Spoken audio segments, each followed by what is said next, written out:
அஸ்ஸலாமு அலைக்கும். Evening snacks ரெசிபியோடு தான் வந்திருக்கிறேன். பாலக் பன்னீர் கபாப் எப்படி செய்கிறதுன்னு பார்க்கலாமா? ரொம்பவே சிம்பிள் அண்ட் ஈஸியாக செஞ்சிடலாம். ரொம்பவே ஹெல்த்தியான ஒரு ரெசிபி. அதுக்கு ஓட்ஸ் கொஞ்சம் வறுத்து பவுடர் பண்ணி வச்சுக்கோங்க.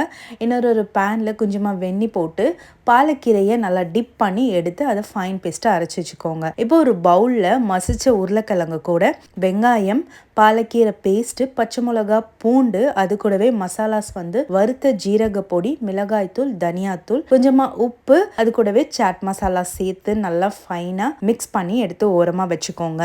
இன்னொரு பவுலில் துருவின பன்னீர், சில்லி ஃப்ளேக்ஸ், கொத்தமல்லி, கூடவே ஜீரா பவுடர், சால்ட்டு சேர்த்து ஃபில்லிங் ரெடி பண்ணிக்கோங்க. இதை நீங்கள் என்ன ஷேப் வேணால் வச்சு உள்ளே ஸ்டஃப் பண்ணி சர்வ் பண்ணலாம். நான் இன்றைக்கி பால் ஷேப் பிடிச்சிருக்கேன். குழிப்பணியார கல்லில் கொஞ்சமாக பட்டர் சேர்த்துட்டு இந்த பால்ஸை போட்டு நல்லா ரோஸ்ட் பண்ணி எடுக்க போகிறேன். ஷாலோ ஃப்ரை பண்ணி சர்வ் பண்ணுங்கள், அவ்வளோ டேஸ்டியாக இருக்கும். இந்த ரெசிபியை சேவ் பண்ணி வச்சுட்டு ஃப்ரெண்ட்ஸ் அண்ட் ஃபேமிலி கூட ஷேர் பண்ணிக்கோங்க. நெக்ஸ்ட் இன்ட்ரெஸ்டிங்கான ரெசிபியில் மீட் பண்ணுறேன்.